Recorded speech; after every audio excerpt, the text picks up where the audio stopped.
Donc j'en étais à mes présupposés. La carte n'est pas le territoire. Qu'est-ce que ça veut dire? Ce présupposé, je vous en parle parce qu'on va en parler dans un instant, mais surtout c'est un présupposé que j'ai mis du temps à comprendre. La carte n'est pas le territoire, la carte n'est pas le territoire, la carte n'est pas le territoire. On me disait ça tout le temps. J'étais là, je dis ouais. Pour moi, c'était une phrase, vous voyez. Le monsieur, il faisait des phrases, il faisait des mots qui n'avaient pas de signification pour moi, jusqu'à quelqu'un utilise une analogie, il m'a dit, tu vois une carte routière? Je fais ouais. C'est pas la route, c'est une carte. Je fais ouais. Il me fait donc la carte routière, tu as le tracé de la route, mais c'est pas la route, c'est juste une carte. Et là, dans ma tête, ça a fait c'est ça que ça veut dire. En fait, la carte n'est pas le territoire, ça signifie que ma représentation du monde n'est pas le monde. Elle n'est que ma représentation, tout comme une carte routière n'est pas la route, elle n'est qu'une représentation de la route. Ça vous parle bien comme ça, cette métaphore? Parce que moi, elle m'a beaucoup aidé à comprendre. Je vais revenir sur les caractéristiques générales du langage. Le langage est un code carte qui renvoie à une représentation du territoire. Le mot chaise n'est pas une chaise, c'est simplement un mot ou un code. Vous êtes d'accord? Si je vous dis une chaise, c'est un mot. Si je vous montre une chaise, elle est plus lourde que je croyais, c'est une chaise.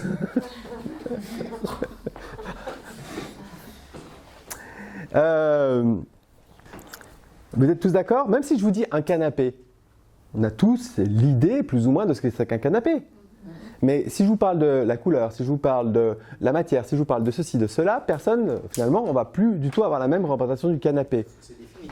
Comment? C'est défini. Ça a beau être défini, le mot canapé en tant que tel n'est pas une information extrêmement précise. Voilà, donc quand je vous dis un mot, même un mot qui renvoie à un objet, une chaise, est peu défini en tant que tel. Et même si je vous décrivais la chaise, vous ferez une représentation mentale de la chaise, si vous ne l'avez jamais vue, qui ne sera jamais conforme totalement à la réalité. Vous êtes d'accord avec ça? Mais si je vous dis l'amour, c'est pire. Parce que là, je n'ai même pas de représentation visuelle de ce que c'est que l'amour. C'est complètement flou, cette histoire. Donc c'est un code carte qui renvoie une représentation du territoire, mais qui n'est donc pas le territoire, puisque la carte n'est pas le territoire. Le mot chaise n'est pas une chaise. Le mot amour n'est pas vivre l'amour, c'est qu'un mot. Jusque-là, vous me suivez? Très bien. Le langage a une autre caractéristique, il est structuré. Et encore heureux, Donc en France, on a des règles. Enfin, je dis en France, mais ça marche dans toutes les langues, Il est structuré, c'est une série de mots codes structurés selon une certaine logique. Alors en France, la logique, il faut la trouver. Mais il y en a peut-être une. L'orthographe, tout ça répond à des règles. Donc il y a une structure dans les mots. Et la phrase que je prononce en ce moment, si jamais je venais à mettre les mots dans n'importe quel sens, la phrase perdrait son sens. Vous me suivez? Donc, à la fois le mot code plus la structure donne la signification. Mais la signification n'est qu'une signification de la carte et pas du territoire. Ça va? Ça va, Camille? Je comprends. Super. Et le langage admet la négation. Bon, pourquoi est-ce qu'on vous dit que le langage admet la négation, à part le fait que ça soit vrai? Pourquoi est-ce qu'on insiste sur ce point? Parce que nommer ce qui n'existe pas, c'est quand même tordu. Oui. Alors, Ça fait exister ce qui n'existe pas, non? là vous voyez, quand je vous parle de code, cette phrase j'ai du mal à la comprendre. Attends, je viens Fred. Qu'est-ce que tu veux dire par là? Si on dit je suis pas là, ça veut dire qu'on est là. Donc il y a une espèce de... ça déconstruit presque le sens de la phrase, non? Ça dépend si t'es pas là par rapport à là où tu devrais être, tu vois.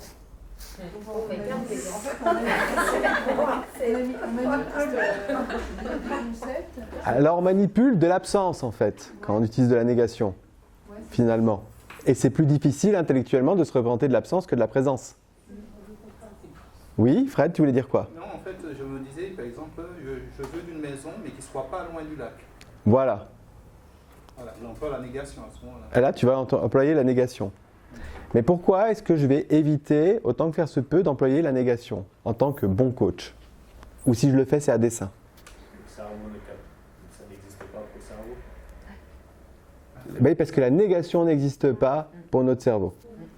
C'est un code, la négation, mais mon cerveau ne l'entend pas. Si je vous dis ne pensez pas à une girafe, vous allez penser à une girafe. Si je vous dis je ne veux pas avoir peur, j'ai peur. Voilà. Vous inquiétez pas, il n'y a pas de raison de s'inquiéter. Enfin, ou il n'y a pas de raison de s'inquiéter. Ah, bah je m'inquiétais pas avant. Maintenant c'est cramé. Avec les enfants, ça marche très bien. Ce que j'allais dire, on dit toujours qu'il ne faut pas leur dire ne fais pas ça, mais plutôt fais l'inverse de ce que je ne veux pas qu'ils fassent. Monte sur le trottoir et pas ne va pas sur la route. Exactement. On a une voisine qui est maîtresse d'école et avec ma femme, on lui parlait de ça une fois. Et on lui dit, bah voilà, avec les enfants, elle dit, bah c'est génial, on l'a revu il n'y a pas longtemps, elle me dit, c'est génial, je le fais et ça marche vachement mieux. Plutôt que lui dire de ne pas crier, je lui dis de parler calmement. Plutôt que lui dire de ne pas courir, je lui dis de marcher. Elle me dit, ça marche, ils obéissent, alors qu'avant, ils n'obéissaient pas. Bah ouais, bah c'est normal parce que le gosse, il ne l'entend pas. Et regardez, surtout, ne va pas regarder ce qu'il y a dans le tiroir. Allez, c'est bon, c'est bon. Moi, on me dit ça, j'ai qu'une envie, c'est aller regarder. Et c'est normal, parce que mon cerveau, il ne va pas entendre cette négation-là. Il va qu'entendre « regarde, tiroir ». Ok ? Donc c'est important puisque nous, en tant que coach, on ne va jamais chercher ce que le client ne veut pas, alors même si ça nous intéresse, ce qu'il ne veut plus, mais on va toujours l'amener, notamment dans l'état désiré, à ce qu'il veut, et non plus à ce qu'il ne veut pas, et non pas à ce qu'il ne veut pas. Je ne veux pas stresser lors de mes examens. Commencer un coaching comme ça, en essayant d'ancrer un pas stressé, tiens, ferme les yeux et sens-toi pas stressé. Vous allez voir comme ça va bien marcher. Ça ne peut pas fonctionner. Donc le langage est un code, il est structuré, il admet la négation et il présente une structure de surface et une structure profonde, comme un iceberg. C'est un iceberg, ok, vous n'avez pas tilté le truc. C'est pour ça que j'ai fait un pingouin ici et Leonardo DiCaprio ici. Ou Hibernatus pour les plus vieux. Ça marche aussi. Donc, la structure de surface, c'est ce qui est verbalisé, ce qui est dit ou écrit, c'est pareil. Et la structure profonde, eh bien, c'est l'expérience complète. C'est ce qui est réellement vécu d'un point de vue conscient ou inconscient. Or, l'être humain va utiliser essentiellement la structure de surface pour des tas de raisons. La première étant une économie de moyens. Si je vous dis ce matin, je suis content d'être avec vous, c'est de la structure de surface. Ok, ça contient peu d'informations.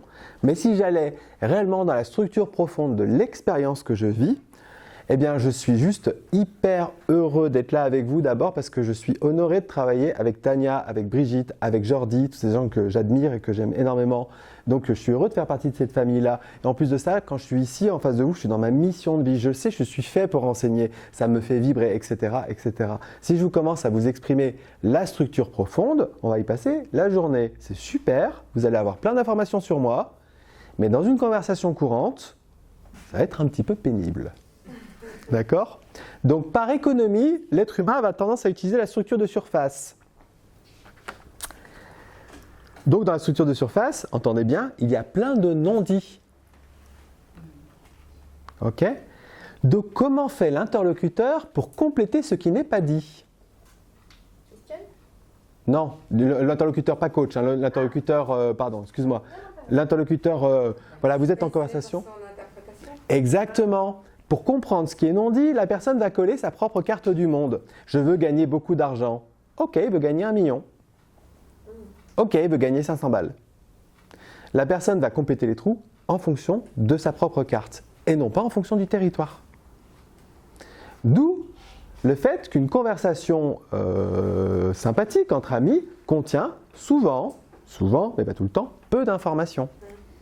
Un coach qui ne questionne pas sera un coach qui obtiendra très peu d'informations. La structure de surface, je vous l'ai dit, c'est une question d'économie. Ok, ça c'est bien.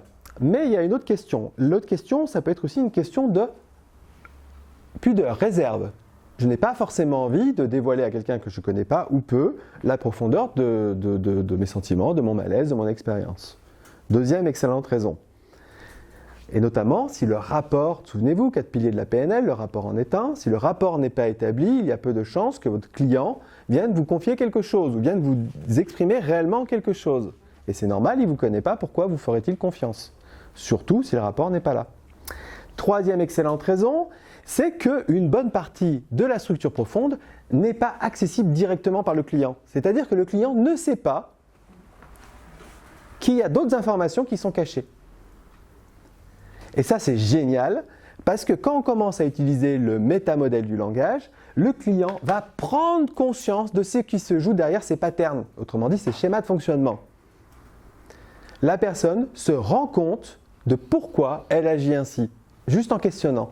Parce que par le questionnement, le client trouve sa propre structure profonde, qui était un petit peu enfouie. Ça vous parle ? Ça va, si vous avez des questions ou je vais trop vite, pas assez vite? Vous voulez que je complexifie le truc ou c'est suffisamment simple comme ça? Donc, je prends un exemple. Ouais, exemple, c'est bien. Ouais, c'est ça. Exemple. Exemple, c'est bien, ça parle. Voilà. Bonjour, je viens vous voir parce qu'à chaque fois que le téléphone sonne, je suis stressé. Je ressens du stress. Ok. Donc là, on a la structure de surface. Vous êtes d'accord ? Qu'est-ce qu'on fait? On vient juste d'apprendre la désactivation d'encre. C'est génial! Eh bien, on va poser l'encre, téléphone qui sonne, l'encre autre chose, on désactive et il ne se passe rien. Rien du tout. Peut-être un léger mieux. Allez, on va dire un léger mieux. On vient juste de filer un Doliprane à quelqu'un qui s'est pété la jambe avec une fracture ouverte. Ok? Donc la personne, elle se sent mieux, certes, mais c'est pas magique. Comment? Il y a le sang qui coule, mais bon. Il y a le sang qui coule, ça. Pas d'aspirine, hein, Doliprane, hein, pour le coup. Hein, c'est important. C'est mieux. Donc, ça ne peut pas fonctionner. Ok, donc du coup, je questionne. Ok, mais alors du coup, quand vous dites téléphone, de quoi est-ce que vous me parlez précisément? De quel téléphone? Tous les téléphones, je veux dire, il y a un téléphone qui sonne dans la rue et tout. Non. C'est quand c'est mon portable. Ah, d'accord. Ok. Et donc, à chaque fois que votre téléphone sonne, ça vous fait ça. C'est bien ce que vous me dites. Ou il y a des moments, au contraire, où ça ne vous le fait pas. Ben non, en fait, c'est... Non, je vous dis ça, mais en fait, c'est pas toute la journée quand je réfléchis. C'est surtout à partir de 18h le soir. Ah, d'accord. Qu'est-ce qui se passe à partir de 18h le soir qui fait que... Ben, en fait, c'est à ce moment-là, en général, que ma mère m'appelle. Ah! Là, ça commence à devenir un peu plus croustillant. D'accord. Alors, du coup, je ne comprends pas bien en quoi le fait que votre maman vous appelle génère, finalement, ce stress dont vous me parlez. Le stress n'étant pas une émotion, mais je ne veux pas revenir là-dessus. Cette, on va dire, angoisse. Qu'est-ce qui fait que quand votre maman appelle? Parce que ma mère, quand je l'ai au téléphone, de toute façon, elle va me reprocher encore, elle va passer 1 heure à me reprocher la façon dont j'éduque mes enfants. Ouais, d'accord. Mais je ne comprends pas bien en quoi le fait qu'elle vous reproche la façon dont vous éduque vos enfants génère cette forme d'angoisse chez vous. Parce que vous comprenez qu'il n'y a toujours pas de lien logique là. Parce que moi, mes parents, ils m'appellent en me disant t'éduques mal ta fille, je leur fais vous avez mal éduqué votre gosse à vous, alors venez pas faire la morale. Vous voyez? Il n'y a pas de lien. Ok. Mais non, parce qu'en fait, maintenant que j'y réfléchis, quand elle fait ça, je me dis que je suis une mauvaise mère. Et là, c'est bon, on a la croyance. Alors après, il va falloir creuser un peu plus parce qu'on n'a toujours pas assez d'informations. Mais là, vous voyez que le problème, ce n'est pas le téléphone. Le problème, c'est que je me dis, moi, je me porte un jugement de valeur sur moi, je porte une croyance sur moi qui dit je suis une mauvaise mère. Donc ça t'est clair cet exemple? Entre la structure de surface où je pars sur une désactivation d'encre qui va me mener à rien et une structure profonde où je vais commencer à travailler la croyance qui sous-tend son identité de mère. Et c'est pas tout à fait la même chose. Et en termes de PNL, c'est pas tout à fait le même niveau de PNL non plus. Hein. Je vous le dis tout de suite, quand on commence à toucher l'appartenance, l'identité, quand on commence à taper dans ces 2 niveaux supérieurs, en général une désactivation d'encre, c'est un peu léger. Il va falloir taper un peu plus lourd. Ok, la bonne nouvelle, c'est que la PNL offre suffisamment d'outils pour pouvoir traiter ce genre de problématiques. D'où l'intérêt d'aller questionner ici et pas rester là. Ok? Mais alors qu'est-ce qui se passe du coup? Qu'est-ce qui fait qu'il y a, alors je vous l'ai dit, il y a 3 bonnes raisons, plus ou moins 3 bonnes raisons qui fait que la personne exprime la structure de surface et non pas la structure profonde. Mais en plus de ça, quand la personne, elle n'exprime pas la structure profonde, ni par économie, ni par pudeur, mais parce qu'elle n'a pas réellement accès elle-même à l'information, ou parce qu'elle a du mal à verbaliser, c'est parce qu'on va retrouver ces 3 filtres que vous avez déjà vus en base, qui vont venir brouiller le message. Le filtre d'omission, le filtre de généralisation, le filtre de distorsion. Je pense qu'en base, vous avez vu sélection. Sélection et omission, c'est l'avers et le revers de la même médaille. Ok? Ce que je ne sélectionne pas, je l'omets. Donc, ce qui fait que quand une personne, elle va percevoir une situation, elle va omettre des détails, elle va en généraliser d'autres, et elle va distordre. Et je vous expliquerai pourquoi. Maintenant, je vais vous expliquer ça dans 2 minutes. Donc, ce sont des filtres de perception et des filtres de représentation du monde. C'est-à-dire que quand je perçois un événement, je vais déjà faire des omissions, des généralisations et des distorsions. Et quand je me les représente dans ma carte et que je dois les verbaliser, je vais refaire des omissions, des généralisations et des distorsions dans l'autre sens. Donc entre l'expérience originelle et l'expérience verbalisée, on est passé déjà 2 fois par cette série de filtres, plus d'autres qui font que déjà on a une grosse partie de l'information qui va manquer. D'où l'importance d'aller questionner ces 3 filtres. Et c'est ce qu'on apprendra à faire cet après-midi.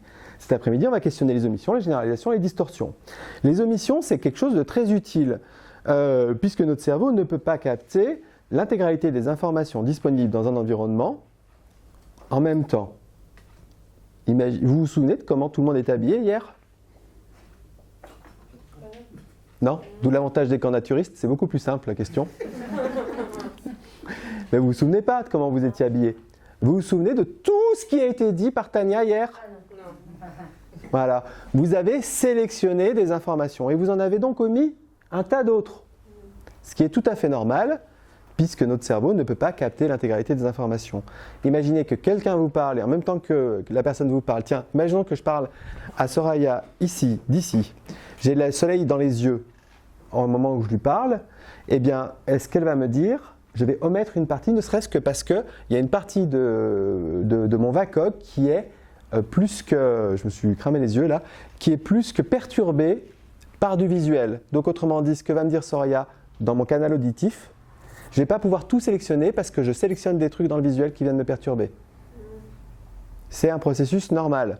Le processus d'omission a un intérêt aussi majeur, c'est que c'est le processus qui va nous permettre de nous concentrer. Si je me focalise, par exemple quand j'accompagne tout à l'heure Cécile, j'oublie que vous êtes dans la salle, je vous omets. Alors pas tout le temps, parce que de temps en temps je reviens vers vous, mais quand je suis vraiment concentré avec elle, j'omets, parce que je suis concentré sur Cécile. Mais si je devais en même temps être concentré sur Cécile, concentré sur Marie, sur Isabelle, c'est facile, il y en a 2 à chaque fois, sur Gabriel, etc. C'est bien Gabriel? Oui, Gabriel. C'est juste plus possible, je ne suis plus avec Cécile. Vous êtes d'accord? Donc processus très utile. L'ennui, c'est qu'une fois que j'ai sélectionné une information, alors l'avantage, pardon, je vais commencer comme ça. Une fois que j'ai sélectionné cette information, je vais la généraliser. Et heureusement que je fais ça, puisque si je n'avais pas le filtre de généralisation, je ne pourrais pas apprendre. Le filtre de généralisation, c'est ce qui va me permettre d'apprendre. Vous avez appris vos tables de multiplication, vos additions, vos soustractions, théoriquement à l'école, un jour ou l'autre. Aujourd'hui, n'importe qui est capable de faire une soustraction ou une multiplication ou une division, même avec plein de chiffres. Vous êtes tous capables de le faire. Bien sûr, oui. Pas forcément de tête. Ah bah pas du tout. Mais avec un papier et un crayon, normalement, vous êtes tous capables d'additionner 123 742 plus... Bon. Répare Virginie, vous êtes capable, avec un papier et un crayon, de poser une addition avec plein de chiffres? Oui, quand même. Oui. Qu'est-ce qui vous... Addition, oui. Une addition, oui. C'est pour ça que je suis parti sur les additions. Pourquoi? Parce que vous avez généralisé l'apprentissage de votre enfance des additions 1 plus 1, 2, enfin, voilà, la table des 1, la table des 2. Vous avez généralisé cette information et maintenant vous l'appliquez à tout type d'addition. C'est un processus de généralisation, très utile pour apprendre. Quand on apprend une langue, si on apprend une langue étrangère, eh bien on va généraliser la structure des phrases qu'on va apprendre pour appliquer cette même structure à d'autres phrases. On généralise l'apprentissage. En français, c'est sujet, verbe, complément et 1 million d'exceptions. Mais donc, une fois qu'on a généralisé cette idée de sujet, verbe, complément, on est capable de faire à peu près n'importe quel type de phrase. C'est de la généralisation. Le problème de la généralisation, c'est que ça marche pour l'apprentissage et ça marche pour nous faire prendre les pieds dans le tapis.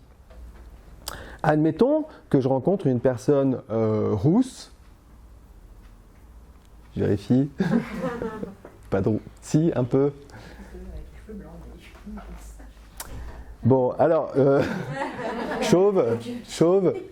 Personne chauve, non, ils ont les cheveux courts, ils sont pas chauves. Je rencontre une personne chauve et ça se passe hyper mal avec elle. Mais genre, j'ai envie de la taper, vous voyez. Et du coup, je peux, c'est pas machin, mais c'est tellement violent chez moi que du coup, encore un chauve, lui, il va me prendre la tête. Alors qu'en fait, c'est le type le plus sympa du monde, quoi. Vous voyez? Mais j'ai généralisé. C'est un processus naturel. Si on n'avait pas le processus de généralisation, ça signifierait qu'à chaque fois qu'on serait face à une nouvelle expérience, on devrait tout réapprendre à zéro. Ça serait infernal. Et heureusement qu'il est là. Donc vous voyez, dans certains cas, il est très utile, et dans d'autres, il va nous porter préjudice. Ok? Alors, j'ai omis des informations, et les informations que j'ai sélectionnées, je les ai généralisées, parce que c'est comme ça que ça marche. Bon, une fois que c'est généralisé, c'est devenu presque une vérité dans mon modèle du monde. Les chauves sont pas sympas. Dédicace à mon ami Jordi. Si jamais tu vois cette vidéo Jordi et que je décide de ne pas couper ça, c'est pour toi que je le dis. Donc, les chauves, ils sont pas sympas. C'est où je me suis perdu. D'un coup, je tombe sur un chauve sympa. Merde, qu'est-ce que je fais là? Ça va pas parce que c'est pas conforme à mon modèle du monde. Parce que dans mon modèle du monde, ils sont pas sympas. Bon. Alors comment je vais faire pour m'en sortir? En toute mauvaise foi, mon cerveau va faire, tu sais quoi, on n'a qu'à dire qu'il essaye de te manipuler lui. Alors oui, en apparence il est sympa lui, en apparence seulement, parce que je suis sûr qu'au fond de lui, il cherche à me la faire à l'envers. Ça c'est de la distorsion de la réalité, vous êtes d'accord? Et pourquoi je fais ça? Parce que j'aime pas avoir tort, ou mon cerveau n'aime pas avoir tort. Donc s'il y a quelque chose qui ne rentre pas dans les cases de la généralisation, notre cerveau adore les cases. Donc si ça ne rentre pas dans les cases, il va falloir trouver un moyen que ça rentre quand même. 2012, la fin du monde. D'accord? 21 décembre 2012, la fin du monde. Mont Bugarak, qui était Mont Bugarak? Tu y étais? Non. C'était le seul endroit sur Terre où il n'y avait pas à avoir la fin du monde. Vous vous souvenez de ça ou pas? Oui. Hein? Ouais. Donc, le 22 décembre, il y a un journaliste taquin qui allait interviewer les gens au Mont Bugarak. Dire, mais du coup, au niveau fin du monde, on est un peu juste là. C'est en retard ou quoi? Et donc, il y en a un qui répond, ouais, non, moi, on a dû se planter, c'est pas grave. Donc là, on voit quelqu'un qui est assez ouvert quand même. Hein. La personne, elle dit, non, on a dû se tromper, c'est pas grave. Puis une autre personne qui dit, ouais, non, mais c'est parce qu'on a prié tellement fort que c'est pas arrivé. Ok. Après tout, peut-être, on ne sait pas. Mais moi, j'y vois quand même drôlement de la distorsion. Comme dans son modèle du monde, il fallait que ça soit la fin du monde n'est pas arrivée, je vais tordre le bras à la réalité pour que ça rentre dans mon modèle du monde. Et ça, c'est le processus de distorsion. Et heureusement que ce processus de distorsion, il est là, parce que déjà, s'il n'était pas là, ça signifierait qu'on serait sans arrêt en train de se remettre en question à chaque fois qu'il y a un événement qui arrive dans notre vie. Donc je ne vous raconte pas en termes de perte de temps, perte d'énergie, comme ça serait dur. Et ensuite de ça, c'est le filtre, ma capacité à distordre la réalité qui va me permettre la création artistique. Puisque qu'est-ce que fait un artiste? Je pense souvent à Dali quand je parle de ça. Picasso aussi, mais Picasso j'aime moins. Dali, qu'est-ce qu'il fait? Ou Picasso, qu'est-ce qu'ils font? Ils ne font que distordre la réalité. Si le filtre de distorsion n'existe pas, on n'a que des peintres ultra réalistes. Bon, moi j'aime bien aussi les peintres réalistes, mais on n'a plus cette création artistique. Hein, pensez, je sais pas, à Niki Saint-Phalle, je crois que ça s'appelle comme ça. C'est ça? Hein, je crois. Hein. Si elle faisait ses sculptures en réaliste, on aurait des statues grecques, quoi. Ouais. On n'aurait pas ces formes très arrondies, très colorées, assez sympa d'ailleurs, enfin de mon point de vue.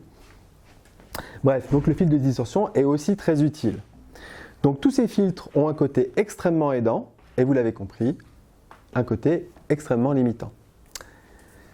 Et nous, notre boulot, eh bien, c'est de faire en sorte, autant que faire se peut, parce que ça ne sera jamais possible, de faire sauter ces filtres-là pour retrouver le territoire, pour retrouver la pureté de l'information. Ou autre, je vais le dire différemment, retrouver l'information la plus pure possible. Car on n'aura jamais une information totalement pure, jamais. Mais retrouver l'information la plus pure possible. Ok ? Et si on ne fait pas ça, eh ben on va coacher selon notre propre modèle du monde. Autrement dit, on va faire Le Doliprane. non, de la merde. Ah bon. Même pas du Doliprane, de la merde. Si je coach en fonction de mon modèle du monde, je vais vraiment pas faire du bon boulot. Ok ? Ou alors c'est par chance. Je suis tombé juste parce que l'autre a une vision du monde à peu près similaire à la mienne, donc du coup ça marche. Mais sinon, non, je ne vais pas du tout y arriver. Ça va pour cette introduction au langage ? Pas trop dur au niveau des processus cognitifs là ? Enfin, en gros, vous n'avez pas... ça va ? Parce que cet après-midi, je vais... Cet après-midi, ça devient un peu plus fin.